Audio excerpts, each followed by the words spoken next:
What's up, my comic comrades? With Doctor Strange in the Multiverse of Madness right around the corner, we want to break down one of the theories we have for where the MCU might be headed. To be specific, I recently mentioned on Variant the Podcast a theory of mine for how the X-Men and mutants in general could be introduced into the MCU, and we thought it was interesting enough to walk it through in detail here on the show, because I think it's all going to happen in Doctor Strange in the Multiverse of Madness. So sit back, relax, and see how we think this new blockbuster will change everything. Now, first and foremost, let's start with the comic book roots of the Scarlet Witch, as I think she's the key to all of this. Originally in the comics, she was a mutant, as we see in X-Men issue 4, page 8 to be exact. Magneto says to Wanda, "Have you forgotten how the superstitious villagers called you a witch because of your mutant power?" Magneto just said mutant power, meaning she's a mutant. But that all changed in 2015 as it was revealed in Uncanny Avengers Volume 2, Issue 4 on page 2, when High Evolutionary explains that Wanda and Pietro are not mutants, but rather humans who he took as babies and experimented on. Then upon his disappointment with the results, returned them to their parents disguised as common mutants. High Evolutionary's genetic tampering made Wanda more powerful with her magic than she would have ever been otherwise. Now this is important to know because in the MCU, Wanda also isn't a mutant. At least that's not confirmed up until this point. But that's what this whole video is about, so more on that in a bit. Anyway, as we briefly learned in the post-credit scene to Captain America Winter Soldier and in Avengers Age of Ultron, Wanda and her brother Quicksilver underwent experiments by Hydra, experimenting with Loki's scepter and the Mind Stone, which awoke and amplified their powers. A lot of this was fleshed out during a flashback sequence in the WandaVision series. We also learn in WandaVision, which is very important, that Wanda was born with a latent mystical ability to harness chaos magic, which, as we found out, made her the legendary Scarlet Witch. Then her experiments with Hydra and the Mind Stone only awakened and amplified Wanda's powers. So is that latent mystical ability to harness chaos magic that she was born with a mutant ability? I think so. It's definitely a strong possibility. And not only that, I think it's going to be revealed in Multiverse of Madness that Wanda does in fact carry the X gene. In addition to everything I just said, back in February of 2021, Evan Peters, the Quicksilver from Fox's X-Men universe, appeared on WandaVision as her brother in episode 5's cliffhanger. Then in the very next episode, episode 6, they even had him dress up as a classic Quicksilver for Halloween, making us Marvel fans be like, oh my god, this is happening. We are getting the multiverse mutants finally existing in the MCU, only for them to finally reveal at the end of the series that he is in fact not an alternate version of Pietro Maximoff, but instead another neighbor who was manipulated by Agatha Harkness named Ralph Bohner. So the dude did not come from the multiverse, and apparently he's not special in any way to the MCU, which I'm still kind of salty about, but I'm bringing it up because I feel like this is going to come back around. As I said before on our Variant the Podcast show, my theory with the whole Quicksilver element is that they introduced him knowing they weren't going to make him an alternate version of Quicksilver, but also knowing we would think they were, to kind of test our reaction on how we would feel if they did. And clearly the overwhelming reaction was that we were hyped for that, as the majority of fans were extremely pissed when we found out he was just a red herring. Now my point in bringing up Evan Peters' Quicksilver outside of venting is because that's yet another thing in the MCU that references or hints at mutants. But not only that, they specifically teased a mutant or X-Men character who is directly tied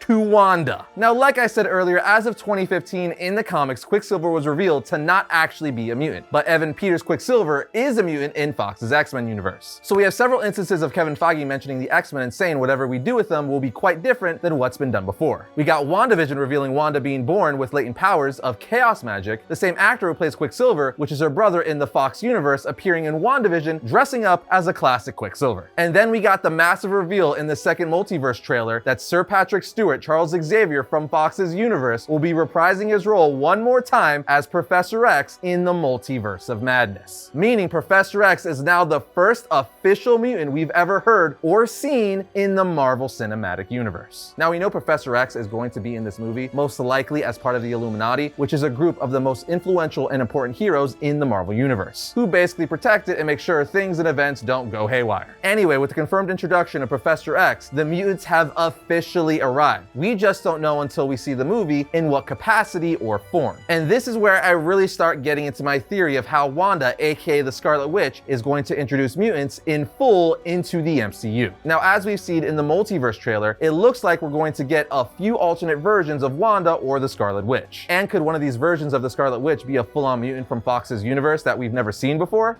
Absolutely. Meaning this alternate version of the Scarlet Witch could bring mutants over to the MCU because, again, this is the multiverse of madness. Anything is possible. So that is one of my side theories but not my main one. My main theory is we are essentially going to get a reverse House of M storyline for the MCU. Now, for those of you watching who aren't knowledgeable about Marvel Comics, you may be asking, what the heck is House of M? It was a massive Marvel storyline consisting of the Avengers and X-Men from 2005, written by Brian Michael Bendis. The story is most known for the moment in issue 7 of House of M, where the Scarlet Witch, on the third to last page of the issue, uses her crazy reality warping powers to utter the words, "No more mutants," effectively getting rid of around 95% of the entire mutant species. So when I said I think we're gonna get the reverse of that in the MCU, I mean I think she's going to wish mutants into existence in the MCU or bring them over from another reality, aka the Fox X-Men reality. But I don't think she's just gonna do it to do it. As we already know, Patrick Stewart's Professor X is in the film, so we might also see Ian McKellen's Magneto or Michael Fassbender's. And if that happens, I think they will reveal to her that, hey, I'm your dad, at least your dad from another reality. Meaning, she's a mutant. Meaning that latent power that has been mentioned several times in the MCU already is in fact